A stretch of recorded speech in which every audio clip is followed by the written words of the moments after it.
Hello friends, welcome to engineering simplified. इस video में हम लोग देखेंगे नोडल एनालिसिस का पहला एग्जांपल। ये है हमारा पहला क्वेश्चन जिसे हमें सॉल्व करेंगे।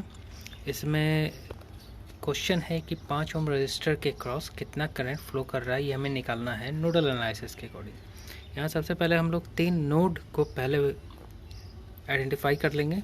यहाँ हमने आइडेंटिफाई कर रखा है V1, V2, V3, 3 नोड। ठीक,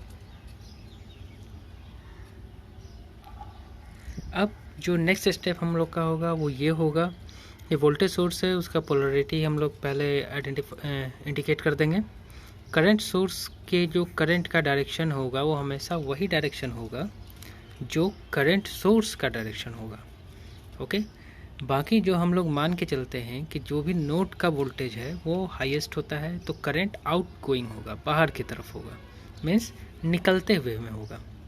मगर करंट सोर्स अगर किसी ब्रांच में अटैच्ड है तो करंट का डायरेक्शन वही मान के चलते हैं जो आपके करंट सोर्स का एक्चुअल डायरेक्शन होता है। अब हम लोग नोडल एनालिसिस यूज़ करेंगे पहले नोड 1 के लिए, यानी कि V1 के लिए। तो अगर 4 ओम रजिस्टर के क्रॉस देखें तो V1 -0 यहाँ दिखाया नहीं गया है, मगर -0 इसलिए क्योंकि हम लोग एक ग्राउंड मान के चलते हैं, एक डेटम नोड मान लेते हैं जो जिसको ग्राउंड कहा जाए, मतलब जिसको न्यूट्रल कह लीजिए या ग्राउंड कह लीजिए, जिसका पोटेंशियल 0 होगा।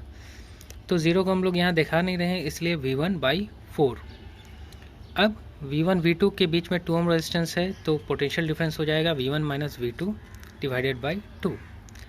इस केस में हम लोग V1 - V2 इसलिए कर रहे हैं क्योंकि V1 को हायर पोटेंशियल पे मान के चलेंगे। जिस नोड को हम लोग सॉल्व करेंगे, जिस नोड के लिए हम लोग करंट इक्वेशन लिखेंगे, उस नोड का वोल्टेज हम लोग हाईएस्ट मान के चलेंगे। अब तीसरे ब्रांच के लिए अगर हम देखें तो यहाँ देखिए, यहाँ आपका एक करंट वोल्टेज सोर्स है 36 वोल्ट, ठीक है, और इसका जो पोलरिटी है वो ऐसा है कि ये अपोज कर रहा है V1 को, ठीक है। इसका करंट आपके V1 के आउटगोइंग करंट को अपोज कर रहा है, तो ये उसको जो भी वोल्टेज सोर्स अपोज कर रहा है उसको हम लोग नेगेटिव मान के चलेंगे। ठीक, तो हम लोग यहाँ लिख लेंगे current equation V1 - 36 - V3 divided by 4 equal to 3।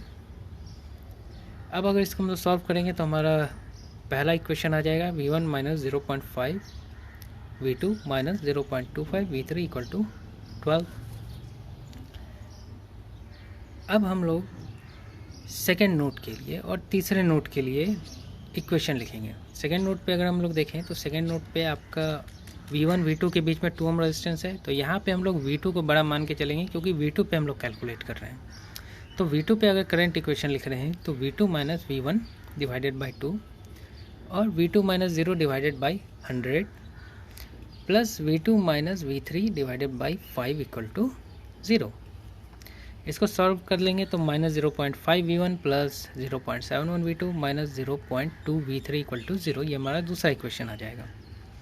वही अगर हम तीसरे नोड पे अप्लाई करें तो V3 को बड़ा मान के चलेंगे, तो V3 - V2 divided by 5 plus V3 - 0 divided by 20 plus V3। अब इस केस में अगर हम लोग देखें तो V3 का जो करंट का डायरेक्शन है, जो 36 वोल्ट वोल्टेज सोर्स है उसका जो करंट का डायरेक्शन है वो सेम डायरेक्शन में, मीन्स ये V3 को एड कर रहा है, सपोर्ट कर रहा है। तो इस केस में हम लोग 36 वोल्ट को पॉजिटिव मान के चलेंगे, means V3 plus 36 minus V1 divided by 4 equal to 0। अब इसको सॉल्व करेंगे तो हमारा इक्वेशन आ जाएगा -0.25 V1 minus 0.2 V2 plus 0.5 V3 equal to -9। ये हमारा तीसरा इक्वेशन हो जाएगा। अब अगर हम इस तीनों इक्वेशन को सॉल्व करेंगे तो हमारा वोल्टेज V1 V2 V3 निकल के आ जाएगा। V1 13.41 वोल्ट, V2 7.06 वोल्ट और V3 -8.47 वोल्ट।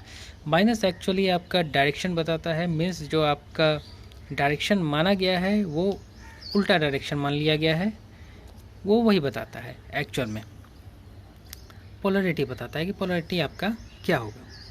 अब current through 5 ohm resistance means V2 - V3, हमेशा बड़े में से छोटे को घटाएंगे, तो बड़ा हमारा V2 है और छोटा V3 है, तो V2 माइनस V3 यानी कि 7.06 minus of minus 8.47 divided by 5 equal to 3.11 ampere.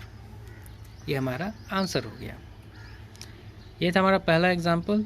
Video पसंद आया हो तो सब्सक्राइब कीजिए, शेयर कीजिए, लाइक कीजिए, बेल आइकन को दबाइए ताकि नया वीडियो आपको पता चल जाए कि जब लोड हो तो नया वीडियो आपको पता चल जाए। कमेंट ज़रूर कीजिएगा वीडियो पे। And thank you for watching.